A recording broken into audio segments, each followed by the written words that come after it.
کتاب آپ نے خاموش کرنا ہے.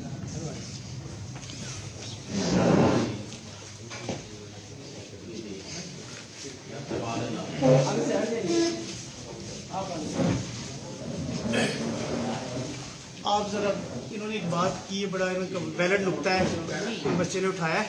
کہتے ہیں کہ جی کوئی شیعہ اور سنی کے ساتھ احمدی کی کوئی بات اس طرح سے ڈاپ ٹیل ہو گئی ہے جیسے وہ سب مسلمان ہیں. اس میں وضاحت دے دیں آپ کا آئین پاکستان کے تحت اور ظاہر آپ کا بطور مسلمان جو عقیدہ ہے اس حوالے سے ذرا وضاحت دے دیں کو کس تناظر میں ہم بات کر رہے تھے ہیومن رائٹس کی، اور ہم بات کر رہے تھے نان مسلم پاکستانیز کی. سب سے پہلے میں نے بات کی کشمیر پہ، اس کے بعد میں نے بات کی وومن رائٹس پہ، پھر میں نے بات کی مائنورٹیز کے رائٹس پہ، میں نے بات کی نان مسلم پاکستانیز کے رائٹس پہ. ٹھیک ہو گیا. اسی میں مجھے احمدی کا ورڈ شاید مینشن ہی نہیں کرنا چاہیے تھا، لیکن وہاں سے میں نے اس کے بعد بات کی کہ ہمیں آپس میں یونٹی رہنے چاہیے.